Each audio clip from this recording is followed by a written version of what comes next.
रात में 2 बार खाना खाने वाला ससुराल। बिलासपुर गांव में शादी की तैयारियां चल रही थी। सभी मेहमान शादी में आ गए थे। चंडीगढ़ से प्रेमलता भी अपने पति हरीश और बेटे शशांक और बेटी प्राची के साथ उस शादी में पहुंचती हैं। प्रेमलता बहन, हमारे गांव में तुम्हारा बहुत स्वागत है। मुझे तो यकीन ही नहीं हो रहा तुम इस शादी में आ गई। आती कैसे नहीं, तूने इतने प्यार से जो बुलाया था और सोचा इसी बहाने तुम्हारा गांव भी देखा है। तभी शालिनी हाथों में पानी की ट्रे लेकर आती है। और रे शालिनी बेटी, रामू कहाँ मर गया, तू क्यों पानी लेकर आई? वो ढोलक के बस की कहाँ है काकी, अकेले इतने मेहमानों को संभालना। वो अंदर रसोई में खाने की तैयारी कर रहा है और मैं जाती हूँ उसकी मदद करने। शालिनी काफी तेज तर्रार लड़की थी। वो भले ही गाँव में रहती थी लेकिन फिर भी उसने फोन पर ही कई तरह की चीजें बनानी सीख ली थी। सुनिए जी, लड़की तो दिखने में सुंदर है और गुणी भी लगती है। अपने शशांक के साथ इसका रिश्ता पक्का कर देते हैं। सरला की बेटी की शादी खत्म होते ही वो सब शालिनी के घर शशांक का रिश्ता लेकर जाते हैं। बहन जी, आपको कुछ पूछना हो तो आप पूछ सकते हो। अब कुछ खास नहीं पूछना, बस ये बता दीजिए कि लड़की खाना बनाने में आलस तो नहीं करती है ना? देखो जी, बुरा मत मानना, वो हमारे घर में खाना कुछ ज्यादा ही बनता है। अरे, खाना बनाने में तो मेरी बेटी जरा भी आलस नहीं करती। रात में उठकर खाना बनाने को कहोगे तो रात को उठकर भी खाना बना देगी। अच्छा, फिर तो समझो रिश्ता पक्का। आपकी शालिनी हमारे घर की बहू बनेगी। फिर कुछ दिन बाद उन दोनों की शादी हो जाती है। शादी के बाद ससुराल की पहली रात तो ठीक ठाक गुजर जाती है, मगर अगली रात को अचानक ही शशांक की आंख खुल जाती है। उस समय रात के 1 बज रहे थे। अरे बाप रे, ये पेट में फिर से गुड़गुड़ाहट शुरू हो गई। लगता है चूहों ने कबड्डी खेलना शुरू कर दिया। शालिनी उठो। क्या हुआ जी? सोने दो ना, अभी मूड नहीं है। लेकिन मेरा मूड है, वो भी वेज बिरयानी खाने का। क्या इस वक्त बिरयानी? क्यों, इस वक्त बनने से वो इनकार करती है क्या? अरे मेरा मतलब है कुछ घंटे पहले ही तो खाना खाया था। हाँ खाया था, लेकिन अब फिर से भूख लग गई तो क्या करूं? और हाँ, कुकर भरकर बना लेना। शालिनी आंखें मलते हुए रसोई में जाती है और खाना बनाने लग जाती है। कमाल है, इन्हें इतनी भूख लगी है क्या कि पूरा कुकर भरकर खा जाएंगे। कुछ देर बाद वो वेज बिरयानी लेकर आती है तो हैरान ही रह जाती है। शशांक टेबल पर अकेला नहीं बैठा था, बल्कि उसके साथ साथ उसके सास, ससुर और ननद प्रज्ञा भी बैठी थी। अरे ये क्या, यहाँ तो पूरा परिवार ही खाने को भूखा बैठा है। भाभी जल्दी से हमारे लिए भी ले आओ, बहुत भूख लगी है। हाँ लाती हूँ ननद जी। फिर सभी खाकर सोने चले जाते हैं। लगता है आज इन सब ने डिनर में कुछ कम खाया होगा, इसलिए उन्हें भूख लग गई होगी। अब कल से इन सब के लिए ज्यादा खाना बनाकर रखूंगी। ये सोचकर वो सोने लगती है, लेकिन तभी 4 बजे फिर से उसकी सास दरवाजा खटखटाती है। बहू, ओ बहू, उठ जा, सबके लिए खाना बनाना है। खाने का नाम सुनकर ही शालिनी के होश उड़ जाते हैं। वो झट से दरवाजा खोलकर बाहर आती है। क्या माँ जी, फिर से खाना? हाँ, मैं शुगर की मरीज हूँ भाई, भूख लग जाती है और अब मैं अपने लिए बनाती हूँ तो सबके लिए भी बना देती थी, तो तू भी बना दे। एक बार फिर शालिनी रसोई में जाकर खाना बनाने लगी। ये किन हपशियों के घर ब्याह कर दिया मेरा माँ बाप ने। फिर शालिनी जल्दी से खाना बनाने लग जाती है। वो सबके लिए आलू के पराठे बनाकर देती है। सबको पराठे खिलाने के बाद बिस्तर पर लेट जाती है, जिससे उसे गहरी नींद पड़ जाती है। और सुबह के 9 बजे जब वो कमरे से बाहर आती है तो अपनी सास का रौद्र रूप देखकर डर जाती है। क्यों मैडम, अभी तक अपने मायके में ही खोई हुई हो क्या, जो देर से उठने की आदत नहीं गई? भूल मत, ये तेरी माँ का नहीं तेरी सास का घर है। थोड़ा पहले नहीं उठ सकती थी क्या? अब चाय नाश्ता क्या दोपहर को नसीब होगा? नहीं माँ जी, बस अभी बना देती हूँ। और मेरा टिफिन भी लगा देना, बाहर का खाना मुझे सूट नहीं करता। जी ठीक है। अब शालिनी फिर से रसोई में जाती है और सबके लिए खाना बनाने लगती है। उफ, हाय, आज तो कमर ही टूट गई मेरी। रात 1 बजे से खाना ही बनाने में लगी हुई हूँ। आज तो नींद भी पूरी ना हो सकी। खैर छोड़, शालिनी, एक दिन की तो बात है, आज रात अपनी नींद पूरी कर लूंगी। और फिर वो उस रात का खाना भी भारी भरकम बनाती है। वाह बहू, ये आलू की सब्जी और पूरी, आहा, और ये सीताफल की सब्जी तो तूने बड़ी चटपटी बनाई है। आज तो मैं 8-10 पूरी ज्यादा ही खा जाऊंगी। मैंने तो इतनी पूड़ियां कब की खा भी ली, अब तो बस मन कर रहा है कि आराम से सो जाऊं। चलो शुक्र है प्लान काम कर गया। अब सब रात को आराम से सो जाएंगे तो आधी रात को मुझे परेशान तो नहीं करेंगे। उस रात सभी भरपेट पूड़ियां खाकर सोने चले जाते हैं, मगर फिर जैसे ही रात के 1 बजते हैं शशांक को तेज गुड़गुड़ाहट होती है और वो बाथरूम की तरफ भागता है और कुछ देर बाद फ्रेश होकर वापस आकर बिस्तर पर लेट जाता है। लेकिन लेटते के साथ ही वो यहाँ से वहां तिल मिलाने लगता है। ओहो, ये भूख! अरे कितनी तेज भूख लगी है। शालिनी उठो। लेकिन गहरी नींद में होने के कारण उसे अपने पति की आवाज सुनाई नहीं देती। तभी बाहर से उसके ससुराल वाले भी जोर जोर से उसका दरवाजा पीटने लगते हैं। इतने शोर से अचानक शालिनी बौखलाकर उठती है। भूकंप! भूकंप! बचाओ! बचाओ! अरे बहू, क्या हुआ? माची, शायद भूकंप आए है। अरे नहीं भाभी, वो हमने आपको खाना बनाने के लिए जगाने के लिए दरवाजा पीटा था। लेकिन आज तो मैंने आपको पेट भरकर पूड़ियां खिलाई थी, लेकिन फिर भी आप सबको भूख लग गई। हाँ बहू, क्योंकि हम सब फ्रेश हो गए और हमें तो अपने टाइम पर भूख लगी जाती है। जाओ, अब कुछ खाना बना कर ले आओ। इन लोगों का पेट है या कुआं, जिसे जितना मर्जी भर दो लेकिन इन्हें भूख लगी जाती है। उस रात भी वो 2 बार उन सबके लिए खाना बनाती है। ऐसे ही अगले दिन फिर वो सब काम करके रात को सबको खाना खिलाकर अपने कमरे में सोने जाती है, जहां उसके पति उसका इंतजार कर रहा होता है। डार्लिंग, मैं कब से तुम्हारा वेट कर रहा था। बड़े दिन हो गए रोमांस किए हुए। तुम्हारी रोमांस की माँ की आंख! जब से शादी करके यहाँ आई हूँ नींद की वाट लगी पड़ी है, ठीक से सोने को नहीं मिलता। खबरदार जो मुझे हाथ भी लगाया। मैं काफी थक गई हूँ, थोड़ी देर सोने दो, क्योंकि 1 बजे तो तुम सब फिर से मुझे उठा दोगे। अब मुझे काफी तेज नींद आ रही है। Good night. अरे यार, क्या मुसीबत है, लेकिन आज मैं इसे परेशान नहीं करूंगा। लेकिन 1 बजे फिर से उसके पति की नींद खुल जाती है।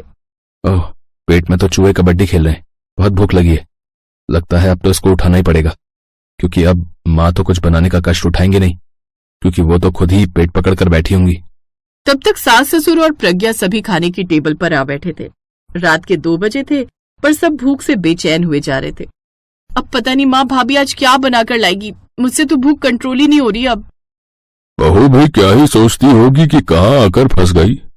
तो क्या हो गया? मैंने तो पहले ही उसकी माँ से कहा था कि हमारे यहाँ खाना ज्यादा बनता है, और बहू ने खाना बनाने के नाम पर हामी भरी थी। अब कब बनेगा, कितना बनेगा, ये तो हमारी मर्जी है ना। उधर शशांक लगातार उसे उठाने में लगा हुआ था। उठ जा मेरी माँ, उठ जा, नहीं तो तेरा ये सुहाग आज भूख से तड़प तड़प कर मर जाएगा पगली। क्या है, सोने क्यों नहीं देते? आज भी पेट में चूहे कूद रहे। हाँ भाई हाँ, तुमने बिल्कुल सही कहा। जल्दी से कुछ खाने का बना दो। ये सुनकर उसे बड़ी हैरानी होने लगती है और वो समझ जाती है कि इन लोगों को रात में 2 बार खाने की बुरी आदत लगी है। लेकिन कुछ ही दिनों में वो उनकी इस आदत से परेशान होने लगती है और अब उनकी इस आदत को छुड़वाने का मन बनाती है। उन सबको प्रोटीन की कमी के कारण रात को भूख लग जाती थी, इसलिए अब वो घर में रखी फास्ट फूड चीजों को हटा देती है, साथ ही सिर्फ प्रोटीन की चीजें ही बनाने लगती है। अब तो आप सबको रोज मेरी पसंद का प्रोटीन वाला खाना ही खाना पड़ेगा, और वो भी सोने से पहले डिनर में। फिर सारी रात कोई खाना नहीं बनेगा। अगर नहीं खा सकते तो मुझे मेरे मायके छोड़कर आ जाओ। हाँ, अरे अब तो हमें तेरे हाथ का खाना खाने की आदत पड़ चुकी है बहू, इसलिए जो भी बनाकर देगी हम तो वही खा लेंगे। और इस बुढ़ापे में मुझे अपने हाथ जलाने का कोई शौक भी नहीं है। अब प्रोटीन युक्त चीजें खाने से कुछ ही दिनों में उनकी आदत छूट गई और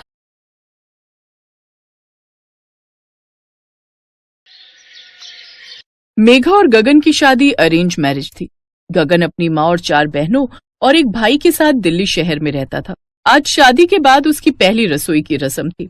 उसकी सास और नंदे उसके पास आई। देख बहू, आज तेरी इस घर में पहली रसोई है, तो तू आज खाने में ना 4-5 तरह की चीजें बना ले, जैसे मीठे में हलवा और चटपटे में भले पापड़ी, चाट पापड़ी, और फिर 2 सब्जी तो हमारे यहाँ बनती ही है, तो वो भी तुझे बनानी है। फिर पूरी कचौड़ी वो भी। इसके अलावा जो तेरा मन करे वो भी तू बना ले। 5 चीजें बनानी थी, 7-8 गिनवा दी। अब अपने दिल का कुछ और भी बनाकर अपनी शामत थोड़ी ना लगवानी है।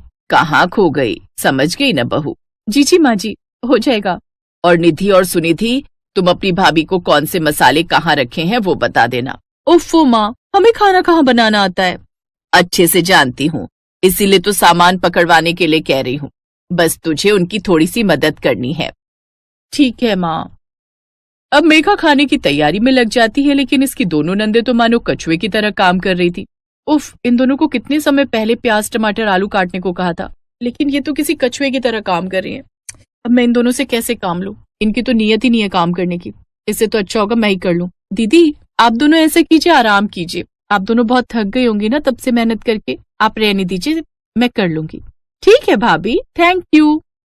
वो दोनों वहां से चली जाती हैं अब मेघा अकेले ही सारा काम करती है। इतना सब बनाते बनाते उसे पूरे 3 घंटे बीत जाते हैं। उफ, इन्होंने पहले ही दिन मेरी हवा निकाल दी। नंदे तो कामचोर मिली हैं, पर सास भी बड़ी कामचोर है, जो एक बार भी रसोई की तरफ झांकने तक नहीं आई। फिर सारा खाना तैयार करके वो टेबल पर परोसती है। उसके हाथ का खाना सबको बड़ा पसंद आता है। वाह वाह, क्या लाजवाब खाना बनाया है। जीती रहो बहू, जीती रहो। ऐसा बढ़िया खाना तो हम सबको तीनों वक्त बना कर खिलाना। हाँ जी बाबूजी, जरूर। सच में भाभी, खाना तो बहुत बढ़िया बना है। इसका मतलब अब से हमें रोज ही बढ़िया बढ़िया खाना खाने को मिलेगा।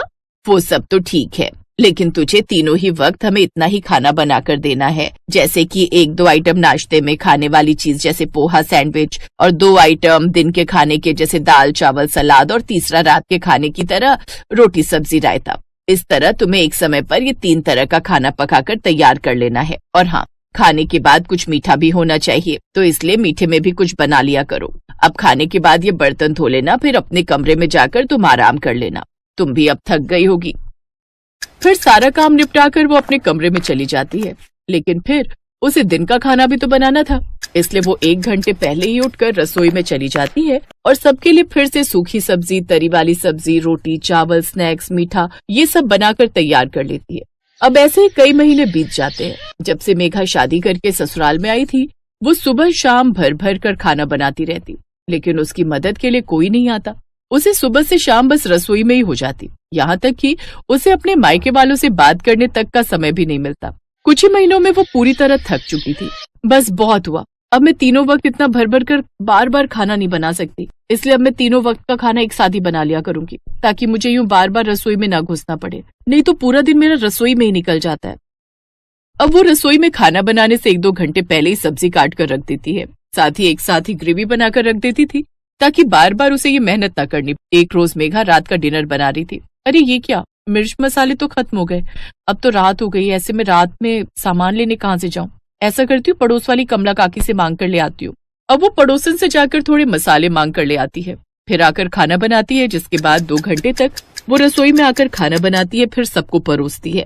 लाला बहू, जल्दी से लेकर आ, तेरे हाथों का स्वादिष्ट खाना खाने के लिए तो हम तरस गए थे। बस यही सोचते रहते हैं कि कब तेरे हाथों का खाना खाने को हमें मिलेगा। सारा दिन तो चढ़ती रहती हैं, फिर कह रही है खाने को तरस रहे। अच्छा गगन जी, घर में राशन पानी का सामान खत्म हो चुका है। लेकिन बहू, अभी कुछ दिनों पहले ही तो मैं कितना सामान लाई थी। हाँ, लेकिन ये भी तो सोचिए, यहाँ एक बार में 3 टाइम का खाना बनता है, तो राशन तो जल्दी खत्म होगा ही ना। ठीक है, हम कल ही चलेंगे। फिर अगले दिन वो अपने पति के साथ ढेर सारा राशन लेकर आती है, साथ ही वो एक्स्ट्रा इंडक्शन भी उठा कर ले आती है। लोग भी सोचते होंगे इनके घर में लोग रहते हैं या हप्सी जो इतना खाना खा जाते हैं, लेकिन बस अब मैंने तय कर लिया है, अब तो तीनों वक्त का खाना मैं एक ही समय पर बना लिया करूंगी, फिर वही गर्म करके इनको खिला दिया करूंगी। यही सोचकर अब मेघा बाकी दोनों टाइम का खाना भी काट पीट कर रख लेती है, फिर नया 4 चूल्हे वाला इंडक्शन लगा देती है, जिस पर खाना बनाकर तैयार कर लेती है, फिर फ्रिज में रख देती है। अब वो सुबह के वक्त सुबह का खाना, दिन के वक्त दिन का खाना और रात के वक्त रात का खाना गर्म करके दे देती, जिससे अब उसे काफी आराम मिल जाता है। लेकिन एक रोज वो खाना बनाकर उसे फ्रिज में रखना भूल जाती है, जिससे कि सारा खाना खराब हो जाता है। ओह नो, मैं तो ये खाना फ्रिज में लगाना ही भूल गई, तो सारा खराब हो गया। लेकिन अब दोबारा से कौन खाना बनाए? नहीं, ऐसा करती हूँ, यही गर्म कर देती हूँ, थोड़ी सी स्मेल है, किसको क्या ही पता चलेगा। अब वो खाना गर्म करके सबको परोस देती है।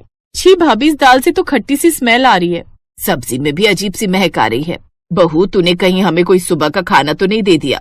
हाँ तो मैं क्या करती, जब से शादी हुई है सुबह से रात कब रसोई में हो जाती है पता ही नहीं चलता। जितना खाना मेरे मायके में पूरे दिन भर में बनता था, उतना तो यहाँ एक वक्त ही बनाया जाता है।